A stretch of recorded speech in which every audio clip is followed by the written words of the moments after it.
Welcome, age of vintage society. With a career spanning more than half a century, Patrick Stewart has won over the hearts and minds of audiences in all walks of life, through a unique combination of rigorous theatrical training and a willingness to imbue that experience to all his roles, whether in critically acclaimed films and plays or smaller television productions. With all the gravitas Stewart brings to his work, it's easy to imagine him as an intimidating figure, but the man behind some of the most memorable characters in fiction is just as human as the rest of us, and his personal background is just as interesting as his extensive filmography. Why Patrick Stewart spent much of his childhood being afraid. Make sure to watch the video until the end and leave your thoughts in the comments. If you are new here, join our wonderful community by subscribing to the Age of Vintage channel. The word legend gets thrown around an awful lot these days, but it's tough to come up with any other term when you're looking to describe Sir Patrick Stewart. No other British working actor enjoys such career variety, universal respect and unending popularity, as witnessed through his seminal roles and his millions of fans across social media. He is an incredibly talented actor, a real genius, but just few people know that Sir Patrick Stewart has a drag persona. Her name is Patty Le Stew, and she wears hot pink dresses and feathered boas.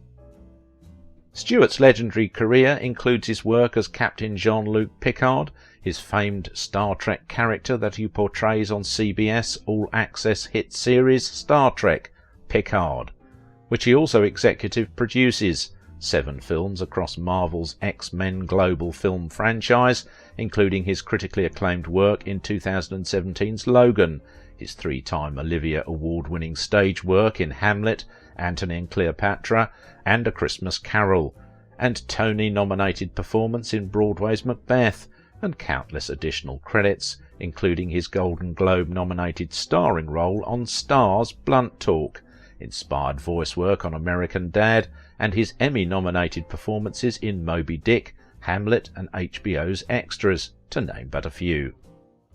It's hard to imagine such a recognisable actor who owns property both in the US and the UK grew up poor, with no prospects and without a plan. Stewart was born in Mirfield near Dewsbury in the West Riding of Yorkshire, England, the son of Gladys, a weaver and textile worker, and Alfred Stewart, a regimental sergeant major in the British Army who served with the King's Own Yorkshire Light Infantry and previously worked as a general labourer and as a postman. Stewart also had 2 brothers, Geoffrey and Trevor, who were older than him. Growing up close to an abusive father made life quite challenging for the young boys. Aside from this, their family was simply poor.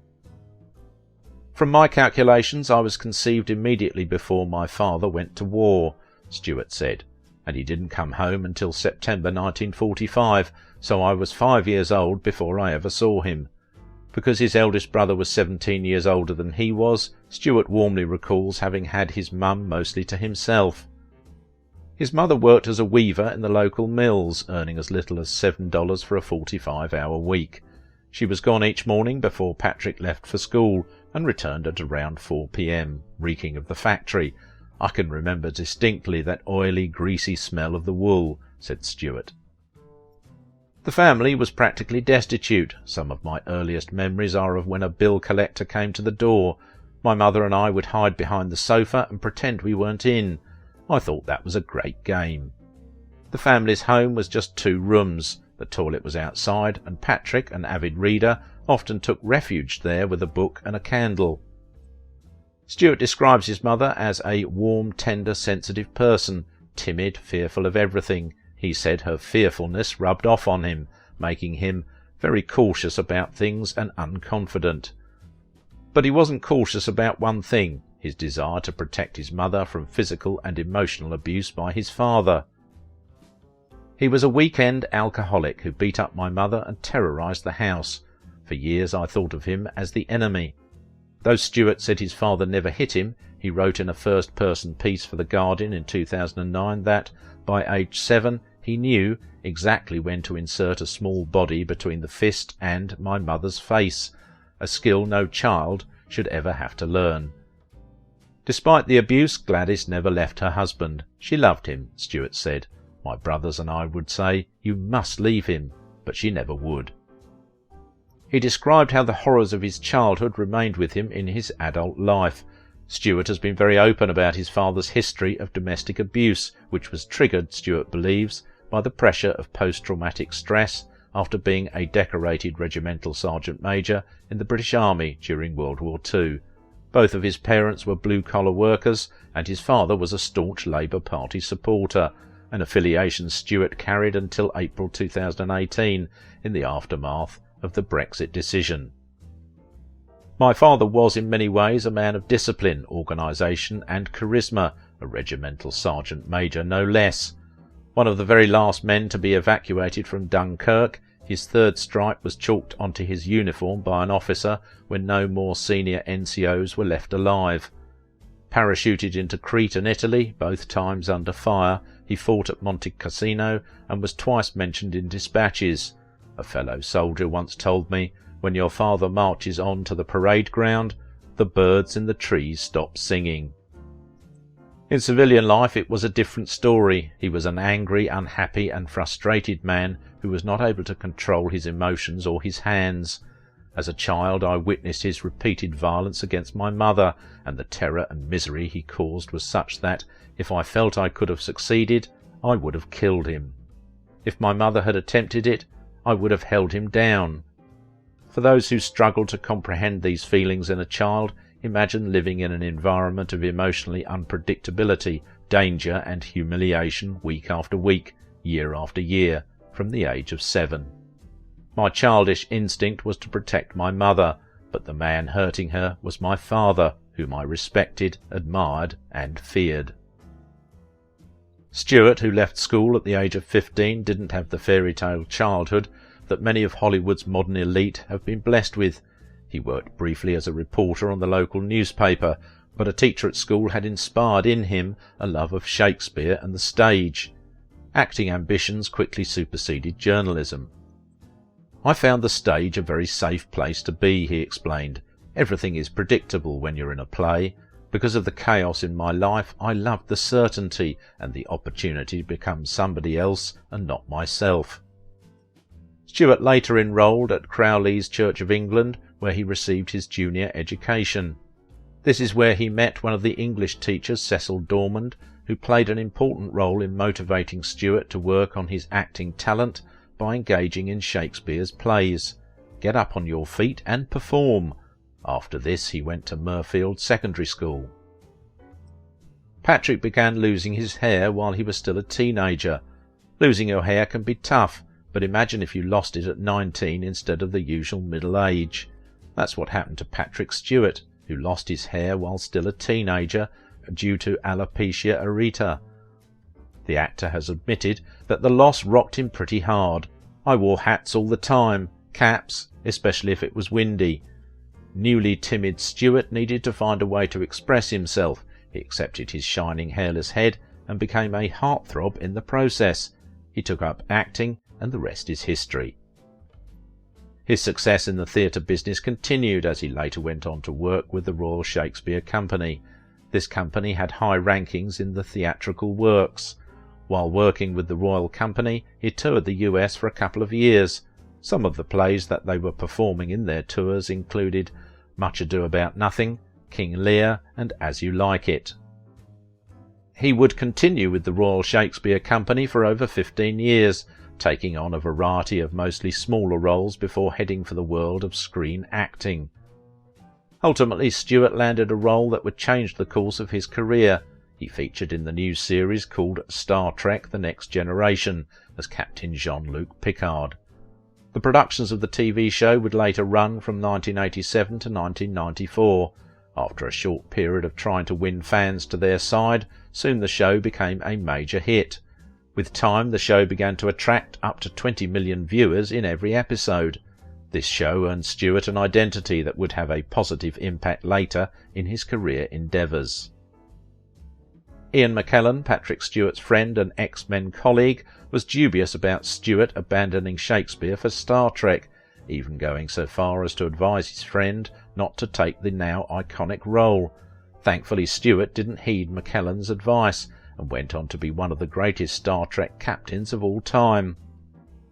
After Star Trek and a decent amount of Hollywood success, he would find himself returning to the stage and to Shakespeare, with a new perspective on acting and the experience and star power to take on some of the most famous characters in stage history. But Star Trek wasn't even his very first Hollywood role. He would play Leon de Grantz alongside Helen Mirren's Morgana and Liam Neeson's Gawain in a 1981 production of Excalibur. How very British. He since played Macbeth in that most famous of Shakespearean tragedies, as well as leading man Antony in Antony and Cleopatra. He even played William Shakespeare himself in the play Bingo, Scenes of Money and Death, which chronicles the legendary playwright in his final conflicted days. At 47 years old, Patrick Stewart had a great deal of acting credits to his name, even though no one could call him a celebrity at that time.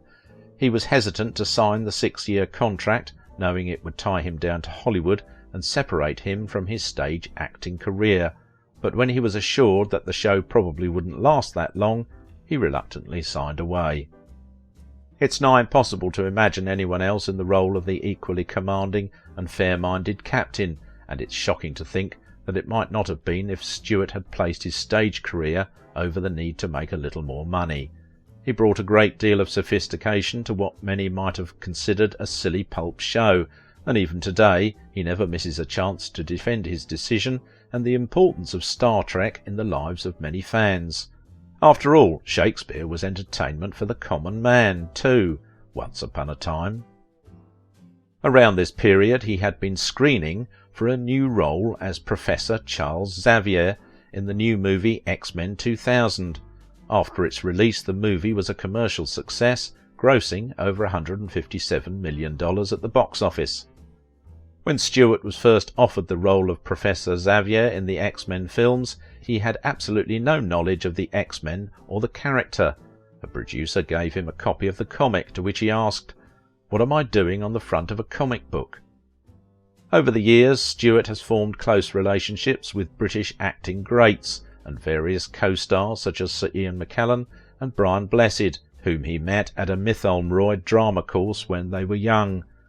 Stewart's Star Trek co-star Brent Spiner is also a very close friend and was even the best man at one of Stewart's weddings. Far from the heroic, self-assured characters he's played and the joyful person he is today, Stewart was for decades a man plagued by fear and stifled by rage. The roots of his struggle go back to a difficult childhood, marked by poverty and abuse, that took him years to understand. Having only recently opened up about the trauma of his early years, he now behaves as a person liberated and eager, finally, to step out and join the party. "I have been inclined to be solitary in huge chunks of my life," said Stewart, enunciating the words in his recognisable baritone. "I don't think that's a good thing any more. I think the interaction of being with people, especially people you like, is very important for keeping you sharp, alert, active, connected." And perhaps in Stewart's case, younger looking than his years. On this day he is wearing cowboy boots, hip red corduroy slacks, a cotton Henley that accentuates his pectoral muscles, and a stylish pair of front-connected readers. He is affable, though thoughtful, and while he says "couldn't be happier," we understand by the depth of his gaze and the way he sometimes grips his forearms that it was not always so. Stewart has described how he grew up in a very poor and very violent household. "I spent much of my childhood being afraid." Even though he suffered, he's determined to make the world a better place for children in similar situations. As part of his efforts to fight against domestic violence, Stewart sponsored a scholarship to fund studies of domestic violence at the University of Huddersfield. Having grown up within the dark world of domestic violence, Stewart now hopes that he can be seen as an example of how one can survive that kind of trauma, even if it is hard. He also maintains that regardless of whatever his father experienced that caused him to be violent, he wasn't letting him off the hook. As he stated in an interview, "It is always a choice a man makes, and he alone is responsible for it." After learning about his father's PTSD on the show Who Do You Think You Are, Stewart started supporting the Armed Forces charity Combat Stress. At least something good came of his father's trauma. In this way he honours the memory of both his parents, and he serves as a powerful voice for those whom society frequently forgets. With a career already spanning over half a century, Patrick Stewart has claimed in the past that he can't fathom retiring. He clearly loves what he does, both on the screen and on the stage, and he's been afforded rich rewards in his adult life after a whole lot of struggles as a young person. He's clearly found an outlet for his passion, and he's fully embraced his living legacy as possibly the most famous of the Star Trek captains.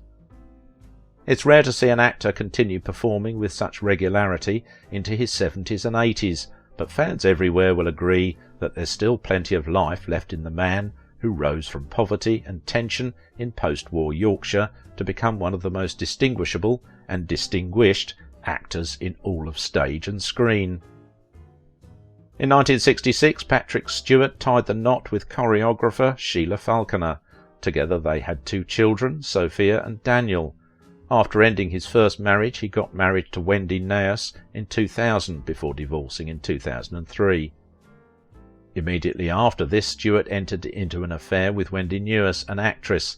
This relationship lasted for 4 years before terminating in 2007. Patrick Stewart's wife, Sunny Ozell, is a jazz singer, and their age difference has raised more than a few eyebrows. Stewart is 38 years her senior. Ozell has admitted that felt a little panicked about meeting her husband's family. In an awkward twist, she is a few years younger than her husband's own children, and as Stewart put it, meeting his wife's family was kind of strange for him too. My father-in-law is 5 years younger than me, but calls me son. If you liked this video, don't forget to give it a thumbs up, subscribe if you are new here, and if you want to support my work, please visit my Patreon page. Now it is your turn.